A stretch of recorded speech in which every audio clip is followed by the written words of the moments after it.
En 1701, le capitaine Kidd est condamné pour piraterie. Chef pirate et ennemi juré de l'humanité. Et avec sa mort, naît le mystère du trésor caché de Kidd.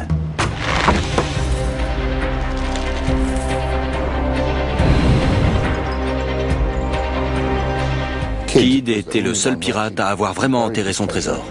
Au cours des siècles, bien des aventuriers tentent de découvrir ce butin. Néanmoins, personne ne s'y efforce davantage que l'anglais Richard Knight. Il était habité par le fantôme du capitaine Kidd. Voici un récit épique de voyage en mer, d'inimaginables richesses perdues, de découvertes de compartiments secrets, de cartes sur lesquelles l'emplacement du trésor caché est indiqué par une croix. Autant d'indices menant aux millions enfouis. Je lui ai dit, tu l'as vraiment trouvé, Richard? Et il m'a répondu, oui, je l'ai trouvé. Mais l'expédition osée de Knight le conduit dans une prison vietnamienne où il craint pour sa vie. Il a pris tous les risques pour trouver le trésor légendaire du capitaine Kidd.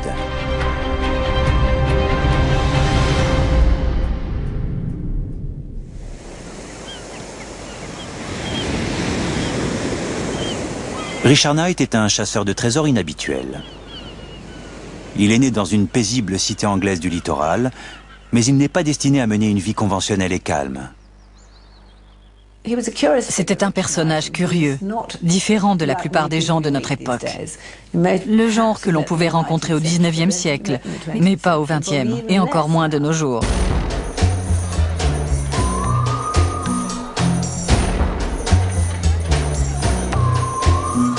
Knight est un jeune homme au début des années 1960 lorsqu'il arrive à Paris. C'est un bon vivant désirant profiter de tout ce que la ville et les temps qui changent ont à offrir. C'était un aventurier, un opportuniste. Je pense qu'il voulait profiter de la vie. Il voulait tout voir, tout essayer. Mais Richard Knight est un comique, un comédien. Et il n'est pas venu à Paris uniquement pour s'amuser, mais pour étudier l'art du mime auprès du grand maître français Marcel Marceau. Il connaît même un certain succès dans sa carrière. Il joue avec le grand Jacques Tati dans sa comédie Playtime, le rôle d'un pochard égaré. Il semble pourtant qu'il ne demeure jamais longtemps quelque part. Rien ne le rendait plus heureux que d'endosser son sac à dos. En 1978, Knight débarque à Hollywood dans l'espoir de relancer sa carrière d'acteur. Il n'imagine pas alors que sa vie est sur le point de prendre une direction toute nouvelle, et non du fait d'un directeur de casting, mais des actes commis 300 ans auparavant par un homme, le capitaine William Kidd.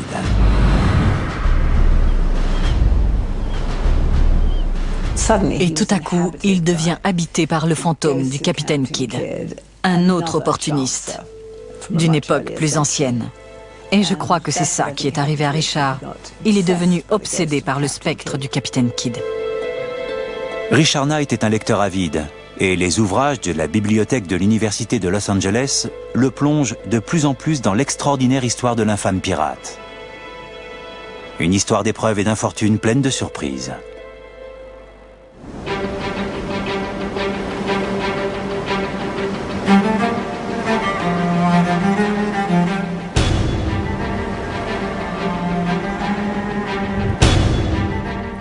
Kidd est né à Dundee, sur la côte est de l'Écosse, vers l'an 1655. Il est parti à New York, et c'est là qu'il est devenu marin, qu'il a gravi tous les échelons, de garçon de cabine à capitaine. Il est devenu l'un des capitaines de navires les plus respectés d'Amérique. De façon inattendue, Knight découvre que lorsque Kidd quitte Londres en février 1696, il n'est pas un pirate, mais tout le contraire. Un corsaire au service d'un groupe de riches aristocrates et marchands anglais.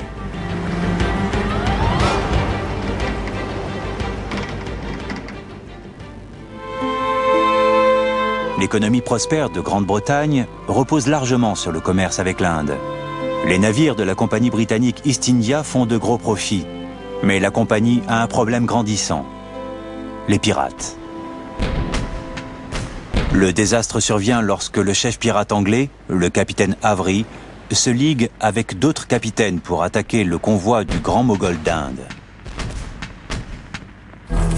Ils font main basse sur un butin colossal, plus d'1 demi-million de pièces d'or et d'argent.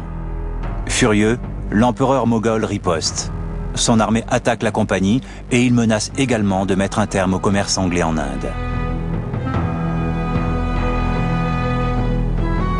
Le capitaine William Kidd est engagé par les Britanniques pour chasser les pirates. Pas en tant qu'officier de la marine royale, mais en tant que corsaire. Un corsaire est quelqu'un qui a un navire et un équipage. Il a un permis, une lettre de marque, l'autorisant à s'attaquer à tout ennemi de l'État. Kidd se retrouve aux commandes d'un vaisseau tout neuf et puissant, armé de 34 canons, l'Adventure Galley. La crise est si grande que la lettre de marque de Kidd l'enjoignant à saisir les pirates, leurs navires et leurs trésors est signée du souverain Guillaume III lui-même.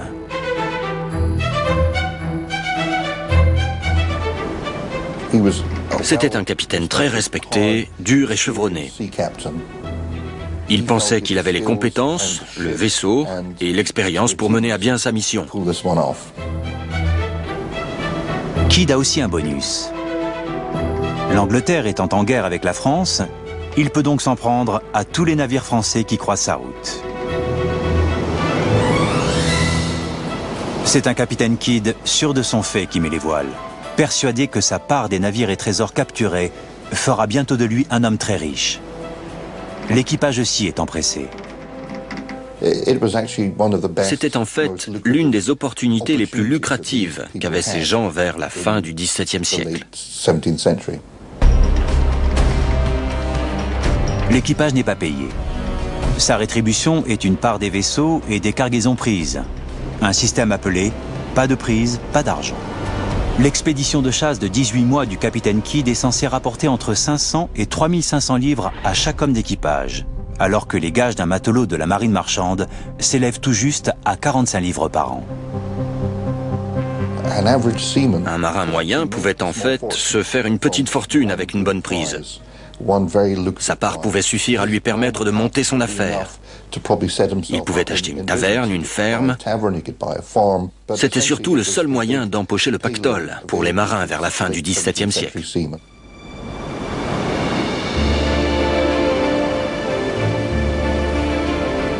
Tandis que l'Adventure Galley passe le cap de Bonne-Espérance, Kidd espère rencontrer et vaincre des pirates dans leur lieu de prédilection, au large de Madagascar et dans l'océan Indien. Mais un problème sérieux se pose. Ils ne sont pas là. Le temps qu'il parvienne dans l'océan Indien, tous les navires qu'il a croisés étaient des navires alliés, des bâtiments anglais ou hollandais. Il ne croisait pas de pirates, il ne croisait pas de Français. Et les mois passant, l'équipage ne gagnait pas d'argent. Et les choses ont commencé à aller mal pour Kidd.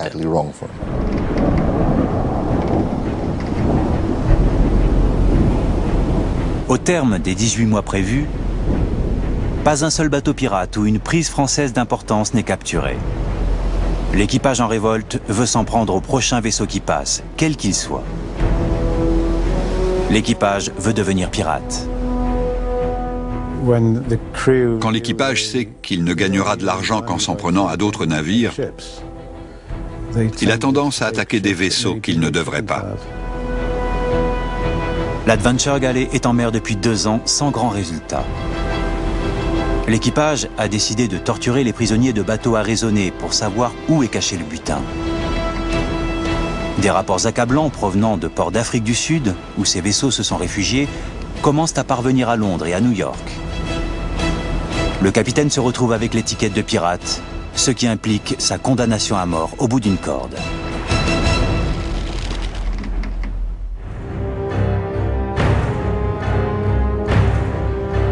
Knight apprend que pour calmer son équipage révolté, enrichir ses puissants commanditaires de Londres et sauver sa propre vie, Kidd a besoin d'un miracle.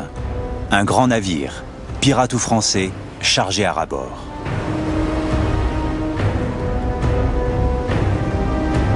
Voile à l'horizon! Barre bâbord avant! Comme une réponse aux prières de Kidd, un cri provient de la tête de mât. Un navire est en vue. Un navire marchand lourdement chargé.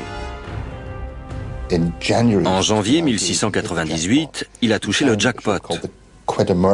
Il est tombé sur un vaisseau, le Quedagh Merchant, qui contenait une imposante cargaison de soie, d'or et de bijoux. Le vrai gros lot. Il avait enfin trouvé une proie. Le Quedagh Merchant n'est pas un navire pirate. Quand son capitaine exhibe un laissez-passer français, Kidd peut s'en emparer de manière légitime.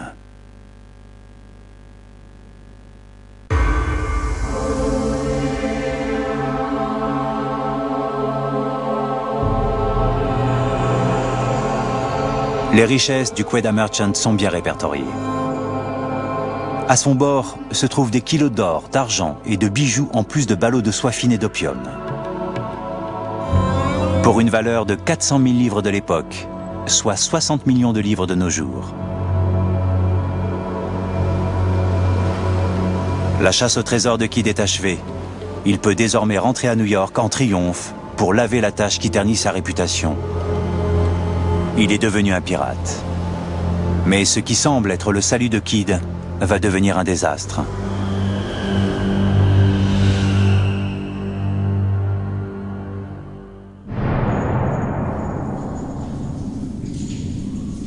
À New York, Kidd est rapidement arrêté. Le Quedagh Merchant n'est pas un bâtiment français, mais appartient à un puissant marchand indien. Le capitaine Kidd, qui a été envoyé à la chasse aux pirates pour apaiser les Moghols, n'a à la place qu'empirer la situation. Après la prise de leur navire gorgé de richesses, les négociants indiens veulent la tête de Kidd. Le gouvernement britannique est déterminé à calmer les marchands indiens tout-puissants et veut sauvegarder le commerce lucratif avec l'Extrême-Orient. Pour acheter sa liberté, Kidd parle d'un coffre au trésor qu'il a enterré sur une île à proximité. Lorsque le gouverneur de New York, Lord Bellomont, creuse, il trouve pour 14 000 livres de bijoux et d'or, l'équivalent de 2 millions de livres d'aujourd'hui. Mais cela n'apporte à Kidd aucun sursis. Le grand Moghol demande à corps et à cri la tête de Kidd et le malheureux capitaine est renvoyé par bateau en Europe où l'attendent un procès pour piraterie et la corde du bourreau.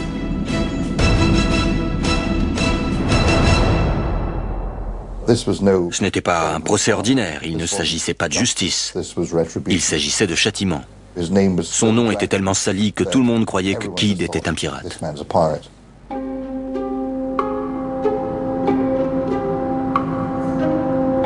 La grande erreur de Kidd est de n'avoir pas fait un double du document français qui lui a été remis quand il a capturé le Quedagh Merchant.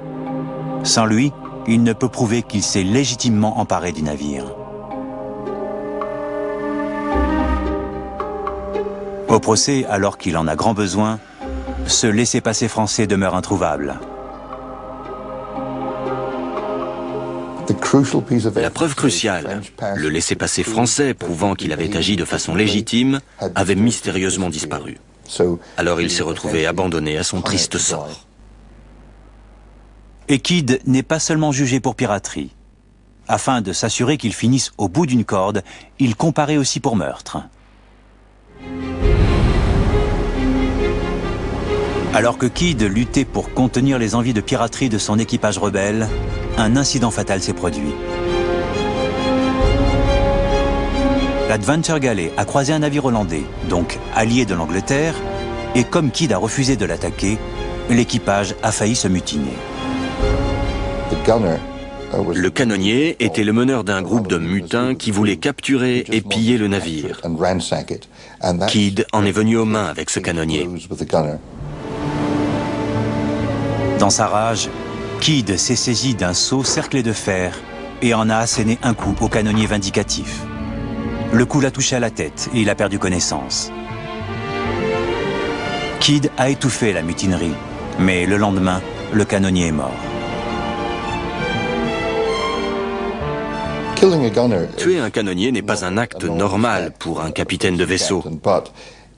Mais dans le cas d'une mutinerie, cela fait partie des choses acceptables. Et même si Kidd savait qu'il était allé assez loin, il ne s'attendait certainement pas à être accusé de meurtre pour ça.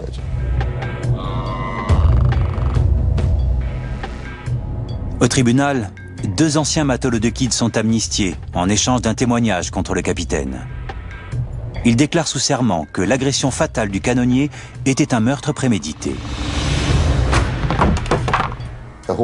Toute l'affaire était entendue pour aboutir à un verdict déjà décidé à l'avance. Un verdict bien particulier, Kidd devait être pendu. Le 9 mai 1701, le capitaine William Kidd est condamné à la pendaison.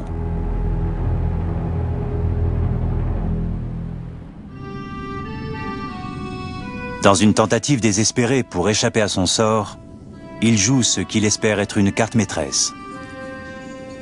De sa cellule de la prison de Newgate, il adresse une supplique au gouvernement dans laquelle il propose un marché pour sauver sa vie.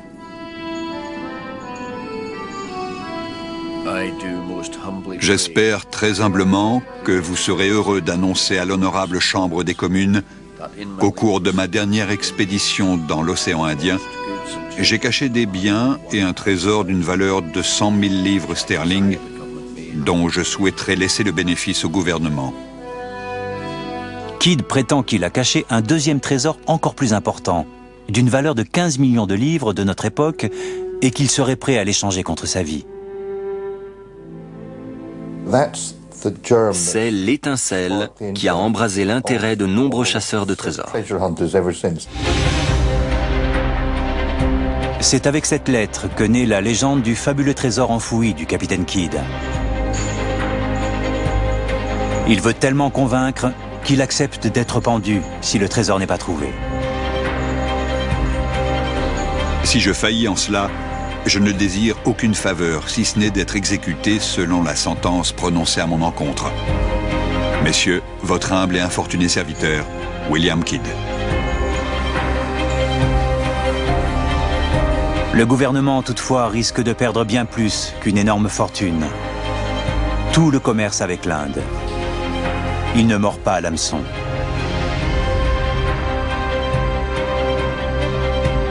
Il faut apaiser les Moghols avec l'exécution publique de Kidd.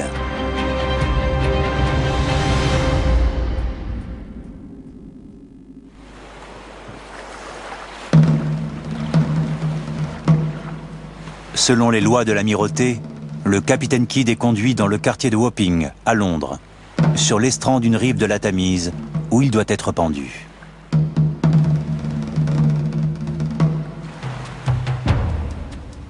Mais son exécution ne se passe pas sans encombre.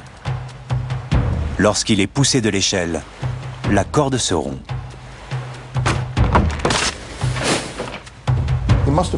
Il a dû penser que c'était le premier coup de chance qu'il avait depuis 6 ans, car ce genre de choses était souvent perçu comme un sursis légitime. Dans le cas de Kidd, on a trouvé une autre corde. On l'a remis sur l'échafaud et on l'a précipité dans l'oubli.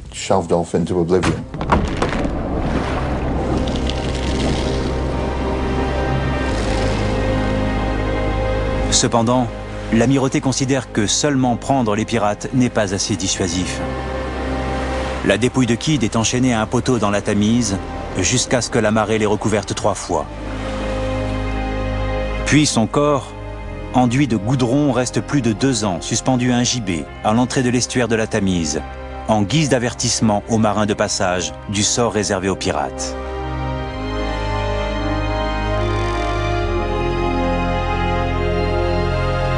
Mais la légende du trésor du capitaine Kidd perdure.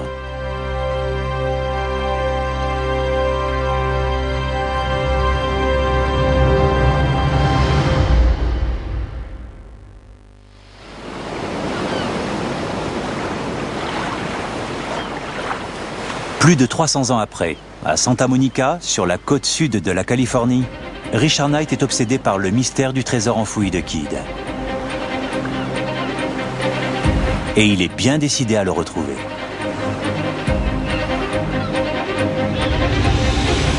La chasse au trésor de Knight débute dans la bibliothèque de l'Université de Californie, à Los Angeles. Dès ce moment-là, sa vie bascule à jamais. Il s'est mis cette idée, cette obsession en tête. Et à partir de là, il s'est consacré à ça. Richard était un personnage très rare, pas intéressé par l'argent. Il parlait de la valeur du trésor du capitaine Kidd, qui se comptait en millions et en millions. Mais je crois que ce qui le motivait, c'était l'attrait de l'aventure. Alors que Knight fait des recherches, il découvre que d'autres ont rêvé de trouver le trésor de Kidd. Et comme eux, il s'aperçoit que Kidd a laissé des indices.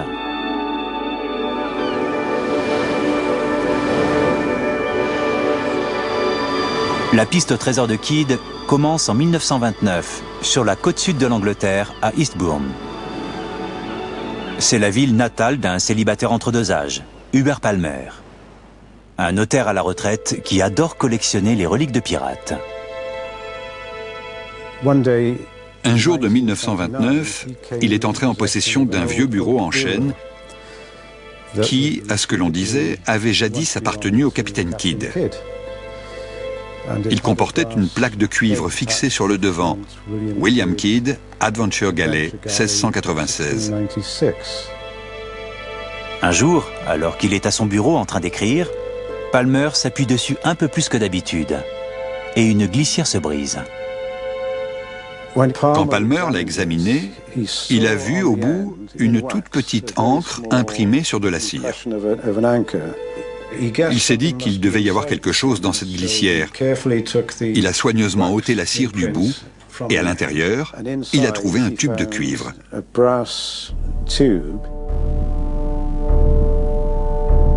Knight apprend que Palmer a découvert enroulé autour d'un tube un parchemin.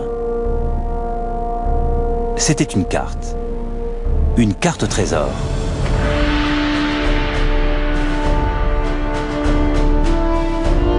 Elle comporte une croix indiquant l'emplacement du trésor, comme dans le roman L'île au trésor. Mais il y a plus. En haut se trouvent les mots « Mer de Chine », sur la gauche une boussole orientée au nord, et en bas les initiales de Kidd, WK.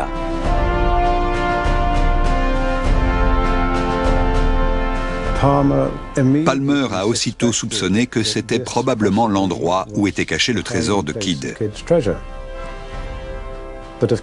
Mais rien sur cette carte n'indiquait de quel lieu il s'agissait. Loin de dire à Knight où se trouve le trésor de Kidd, la carte de Palmer le laisse avec un fascinant début de mystère. Sa tête fourmille de questions sur la manière de le résoudre. Par bonheur, dans les années 1930, Hubert Palmer trouve d'autres indices. Après cela, Palmer a consacré le plus clair de son temps et de son énergie à passer des annonces pour tout ce qui touchait à Kidd. Reliques, coffres, meubles, tout. Dans l'espoir de dénicher d'autres indices révélant où pouvait se trouver cette île. Knight apprend que Palmer passait des annonces pour tout objet ayant appartenu à Kidd. Et peu à peu, il les trouve. 3 ans après que Palmer a trouvé le vieux bureau, on lui a offert ce coffre.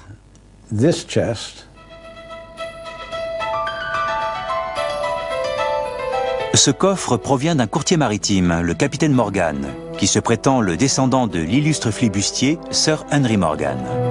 Un autre ancêtre était geôlier à la prison de Newgate. Et lorsque Kidd a été pendu, le geôlier a dérobé le coffre.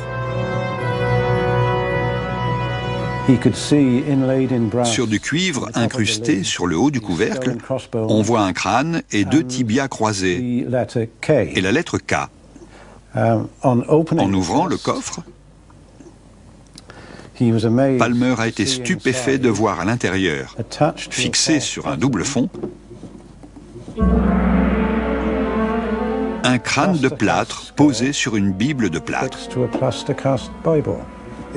On pense que ce crâne servait pour que l'équipage prête serment au capitaine ou à la couronne. Une main sur le crâne et une Bible dans l'autre main.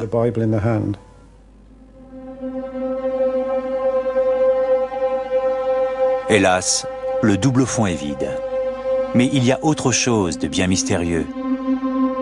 Lorsque Palmer retourne le panneau de bois, il découvre un miroir. Que fait-il là? Palmer a examiné la baguette qui l'entourait et il a découvert que cette section particulière de baguette s'enlevait facilement. Il a ensuite pu faire glisser le miroir, comme ça, et, à sa grande surprise, il y avait une autre carte. Knight, tout comme Palmer, est emballé par le fait que l'esquisse de cette île corresponde à celle de la première. Mais ce plan renferme plus d'informations. 515 sud-est par 50 nord, 36 nord-est, 36 nord-est rocher, 90 sur 90 sur 4.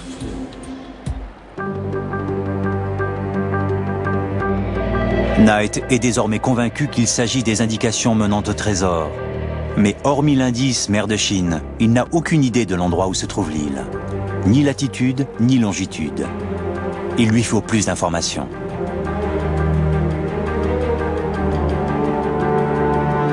Heureusement pour Knight, Palmer a un autre coup de chance extraordinaire quand, 2 ans plus tard, il peut acheter un coffre ayant jadis appartenu à l'épouse du capitaine Kidd, Sarah.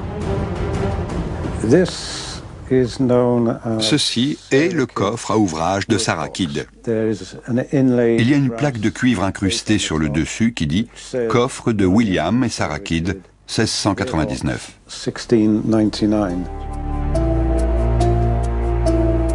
Méticuleux comme à son habitude, Palmer mesure le coffre à l'intérieur et à l'extérieur.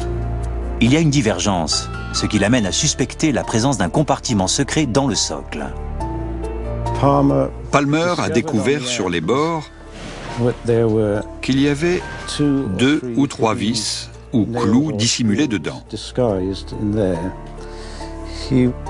Il s'est débrouillé pour les retirer.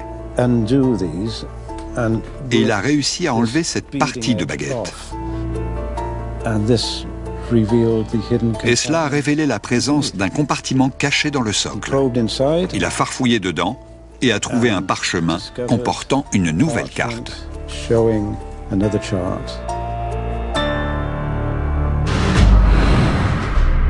Cette carte est encore plus détaillée. Knight commence par tenter de déchiffrer ce qui doit être écrit de la main de Kidd en bordure du plan. Après bien des interrogations, il y parvient. 360 mètres. Tourner au nord et faire 3 pas. 26 mètres à partir du centre du triangle dans les rochers à gauche. 30 mètres à l'est du squelette de... Hib? Lib? Le dernier mot reste un mystère. Mais Knight sait qu'il s'agit là d'indications détaillées menant à l'emplacement du trésor enfoui.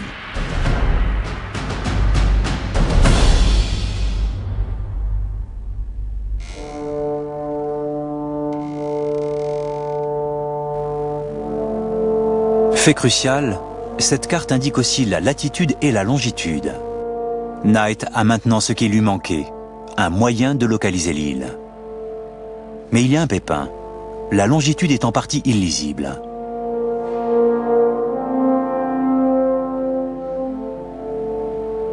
Si elle est de 31,30 est, cela place l'île au Soudan. Peut-être que la marque devant le 31 est le chiffre 1. Mais 131,30 est situe l'île à plus de 300 km au large des Philippines, au cœur de l'océan. Knight se rend compte qu'il y a un problème fondamental avec la longitude.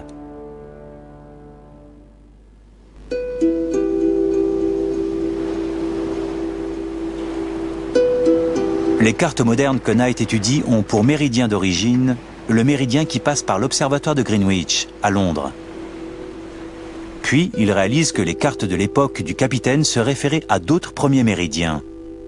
Les Français se basaient sur celui de Paris, les Espagnols sur celui de Cadix. Celui passant par les hautes montagnes de Tenerife avait la faveur des navigateurs. La longitude de l'île au trésor dépend du premier méridien auquel Kidd s'est référé. Alors, quand on regarde une carte du XVIIe siècle ou antérieure, il faut savoir sur quel premier méridien elle est basée. C'est un des problèmes avec les cartes de cette époque. À quel méridien Kidd s'est-il référé?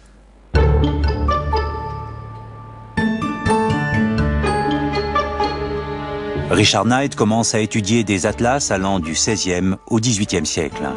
Ils sont magnifiques, ornés, mais aucun ne comporte de longitude basée sur le méridien de Greenwich. Knight et ses diverses longitudes pour la carte au trésor de Kidd. La première, 31,30 Est, place l'île au Nigeria. Ce n'est pas bon du tout. Mais la deuxième, 131,30 Est, indique que l'île se trouve entre la Birmanie et les Philippines, dans le sud de la mer de Chine. C'est plus plausible. La mer de Chine, tout comme sur les cartes au trésor de Kidd.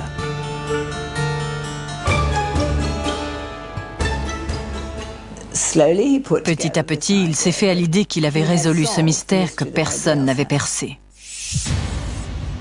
Knight examine des milliers d'îles à la recherche de celle qui correspond au vieux parchemin. Enfin, sur la carte hydrographique de l'amirauté française numéro 3686 de l'an 1789, il la trouve. Onde très long. Bonne forme, bonne orientation, bon nom. Onde très long est appelée en anglais la Grande Île aux Pirates. Mais elle se situe dans le pire endroit imaginable.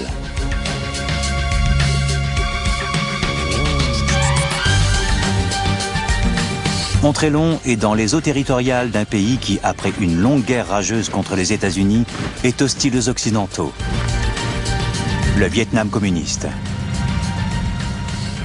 Personne n'avait regardé là-bas à cause de la guerre du Vietnam, parce que c'était un pays communiste, parce que la politique avait changé. Ce n'était pas le pays où on débarquait soudain pour chercher un trésor.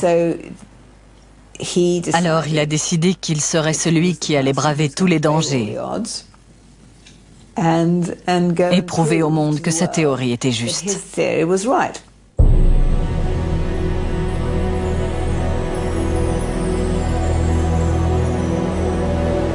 Chasseur de trésors est une activité onéreuse. Knight, qui cherche à financer son expédition vers l'île au trésor interdite de Kidd, s'établit momentanément à Sydney, en Australie. Usant de toutes ses qualités de comédien et de conteur, il essaie de persuader de riches hommes d'affaires australiens de le suivre dans sa quête romantique.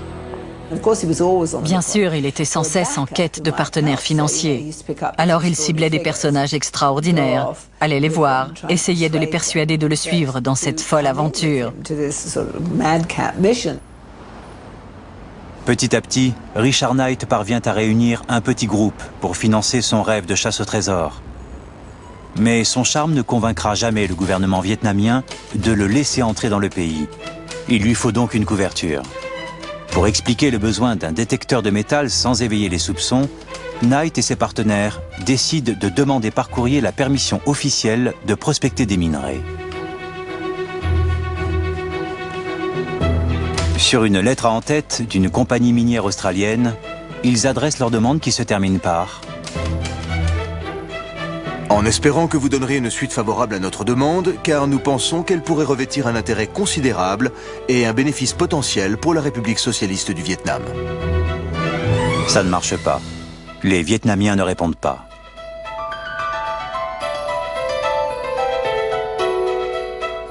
Knight décide alors par l'intermédiaire d'une agence de voyage de demander à visiter Ontrellon comme simple touriste. Cette fois, il a une réponse, mais qui suit à la lettre la ligne du parti. Nous sommes au regret de vous annoncer qu'il est pour le moment impossible de visiter les lieux mentionnés dans votre requête. Seules les zones précisées par notre agence agréée en Australie sont accessibles. Le climat politique de la guerre froide n'offre aucun moyen légitime à Richard Knight de se rendre à Ontrellon. Progressivement, ses soutiens financiers se désistent. Et puis il s'est retrouvé tout seul. Tous ses soutiens l'ont laissé tomber. Et au lieu de se dire « Bon, je ne vais rien faire avant que tout soit bien organisé », il s'est dit « Et alors? Je vais le faire moi-même. » En En juin 1981, Richard Knight arrive à la conclusion que le seul moyen d'atteindre son île au trésor, c'est de monter une expédition illégale. La première étape de sa mini-invasion consiste à se rapprocher autant que possible du Vietnam. Il s'installe donc à Bangkok, en Thaïlande. Mais il est toujours à 480 km par la mer de Hon Tre Long, un voyage très périlleux.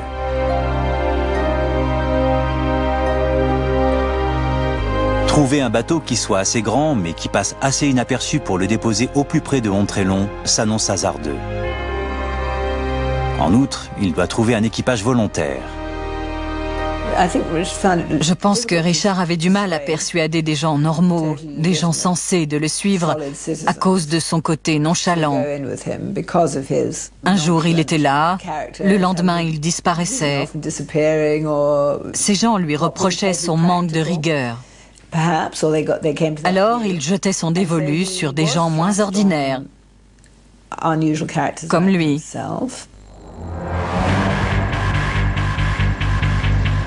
Knight s'inspire alors de l'usage en vigueur au temps du capitaine Kidd et offre une part du trésor. Mais il ne trouve toujours personne pour le suivre dans un périple aussi risqué. Puis un ami lui présente un jeune Américain de 18 ans, Fred Graham. Et il a vraiment trouvé le partenaire idéal. Un jeune photographe de presse également désireux de courir l'aventure. Fred Graham a quitté son domicile de Californie avec un appareil photo neuf pour devenir photographe de guerre. Mais dépourvu d'expérience, il ne perce pas dans le métier. Il est dans l'impasse et la chasse au trésor que lui propose Richard Knight est exactement le genre de sensation qu'il recherche. Knight lui offre 15% du trésor. Graham négocie une part de 40%. L'accord est conclu. Mais comme à l'époque de Kidd, s'il ne découvre pas le trésor, il n'aura rien. La décision de suivre Knight va lui coûter cher.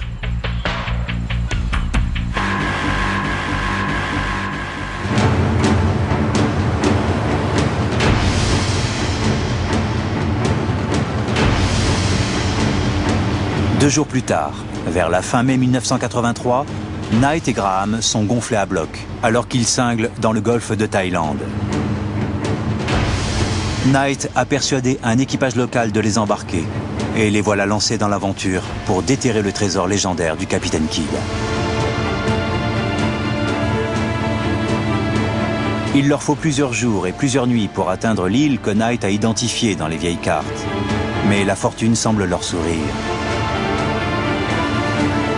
Le golfe est le terrain de chasse de vrais pirates du XXe siècle. Knight et Graham sont bien équipés pour la chasse au trésor, avec un détecteur de métal et des outils pour creuser, mais pas pour repousser des assaillants. Heureusement, aucun incident ne survient durant le voyage.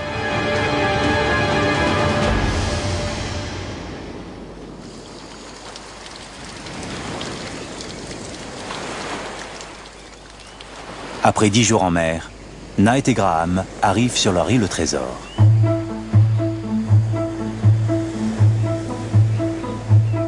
Le projet fou de Knight se déroule plutôt bien.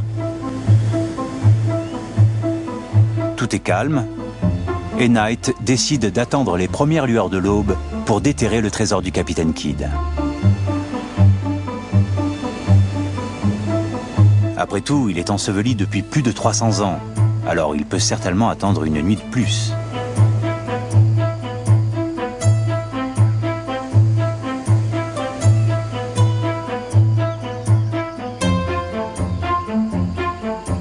Mais ce que Knight ne sait pas, c'est qu'ils ont été repérés.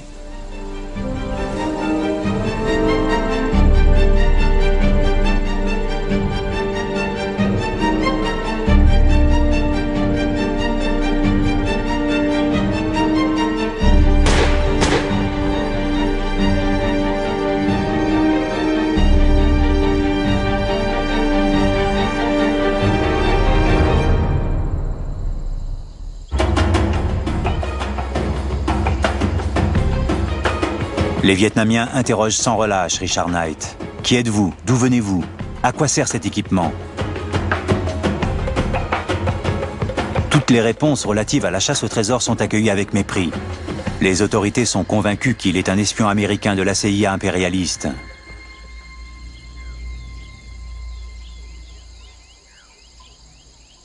Knight et Graham sont enfermés dans des cellules infestées de rats et de cafards, confinés en isolement. Si Knight ne peut infirmer l'histoire d'espionnage, il risque un sort similaire à celui du capitaine Kidd, l'exécution. Encore et encore, il est interrogé.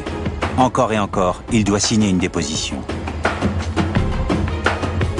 Ce qu'il raconte sur sa carrière d'acteur globe-trotter est considéré comme une couverture. À quoi sert tout cet équipement? Qui est son contact au gouvernement britannique? Lui demande-t-on sans cesse. Richard Knight n'a pas de contact au gouvernement britannique, mais il aimerait bien. Personne ne sait qu'il a disparu, encore moins où il est et quel danger il court. Le capitaine Kidd avait au moins un trésor à négocier. Knight n'a rien.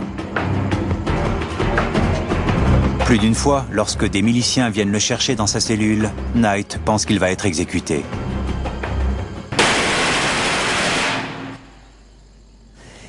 Il a bien supporté la prison. Il avait tout un tas de tactiques de diversion sur lesquelles s'appuyer. Il se met à jouer des parties imaginaires de golf. À revivre des visites à Blackpool. À analyser des systèmes de jeu et vaincre des adversaires virtuels avec un jeu de cartes bricolé. Il arrivait toujours à trouver quelque chose en lui pour supporter cette longue et potentiellement dangereuse période d'isolement, en grande partie grâce à sa formidable imagination. Mais au fil des mois, Knight lutte pour sa santé mentale. Il attribue à chaque coin de sa cellule une fonction. Un pour songer à l'avenir, un autre pour se tourner vers le passé,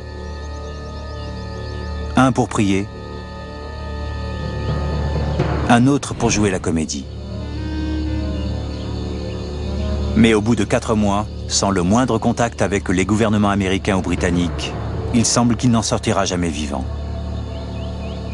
Il ne se doute pourtant pas qu'il existe un faible espoir.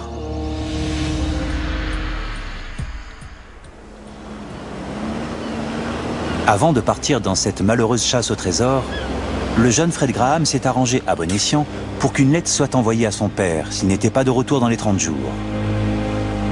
Il a écrit « Si tu lis cette lettre, c'est que tout a très mal tourné. Que je suis mort ou en prison. » Cette lettre de Graham va les sauver tous les deux. Désormais informés que Knight et Graham sont partis pour le Vietnam, les ambassades britanniques et américaines lancent des investigations.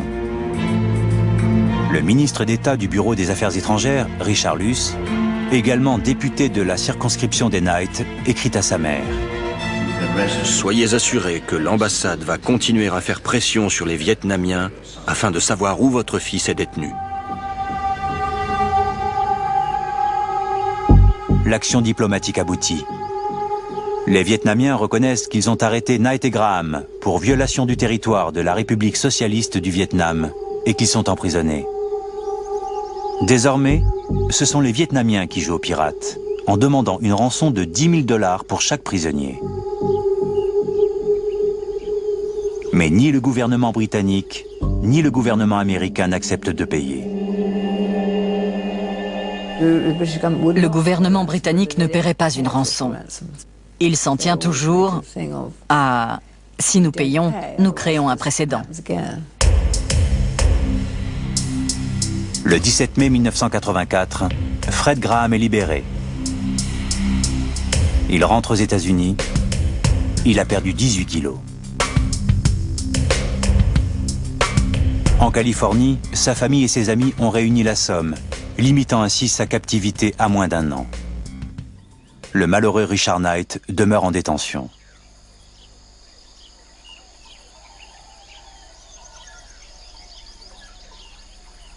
Le vice-consul britannique de Hanoï écrit à Knight.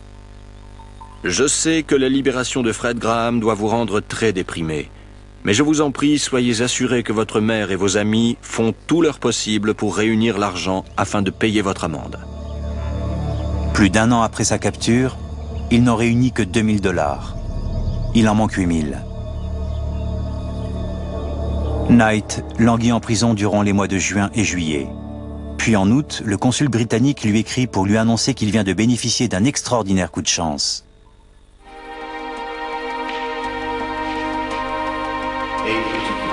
Une offre particulièrement généreuse de la part d'un citoyen britannique résidant en Californie permet à présent de pouvoir payer votre amende. Début août 1984, Richard Knight reçoit le plus beau de tous les trésors.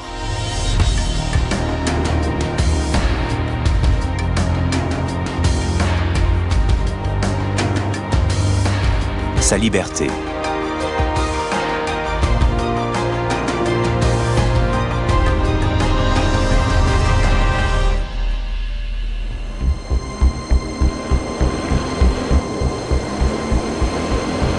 Dans les années qui suivent, la soif d'aventure de Fred Graham reste inassouvie. Il réussit à devenir photographe de presse et, ironie du sort, travaille pour la CIA durant le conflit entre les États-Unis et le Salvador. Il est maintenant auteur de thrillers politiques.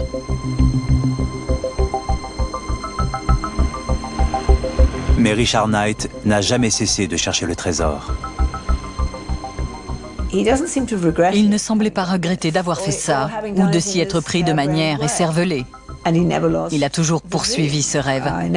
Je sais qu'il l'a toujours poursuivi, car la dernière fois que je l'ai vu, il repartait pour la Chine chercher un partenaire financier pour aller récupérer le trésor. Knight, coincé en Chine sans argent et en déveine, téléphone à un inconnu pour l'aider. Un collègue chasseur de trésors, George Edmunds. Que pouvais-je faire? Il avait besoin d'argent pour partir. Alors, j'ai accepté de lui envoyer un peu d'argent en échange de toute l'histoire. Je lui ai dit, « Tu l'as vraiment trouvé, Richard ?» Et il m'a répondu, « Oui, je l'ai trouvé. » Edmunds ne reverra jamais Knight ni son argent.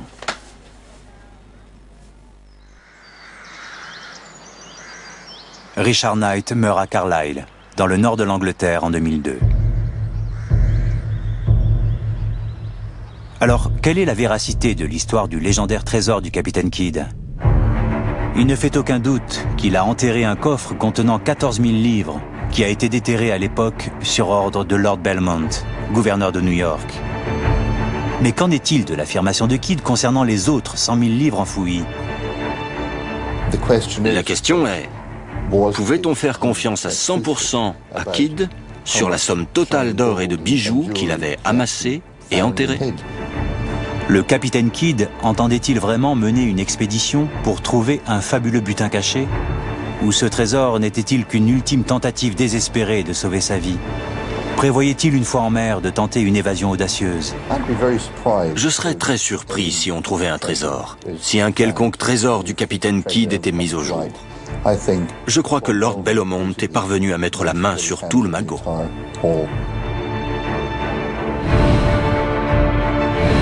Il semble que rien n'arrête un chasseur de trésors avéré.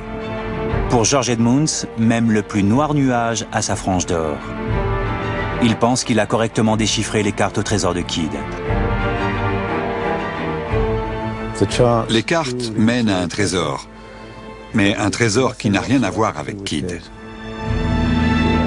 Edmunds pense avoir localisé une nouvelle île au trésor, sur laquelle aucun chasseur de trésors n'a jamais posé le pied. Comme Richard Knight, comme tout chasseur de trésors sérieux, Edmunds ne dévoile pas toutes ses cartes lorsqu'il cherche des partenaires financiers pour une expédition.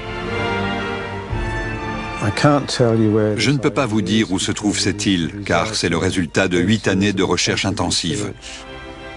Tout est là-dedans. La solution des indices sur les cartes, la localisation de l'autre île, la nature du trésor et son emplacement. Apparemment, les rêves de trésors enfouis ne meurent jamais. Il est toujours là, j'en suis absolument certain.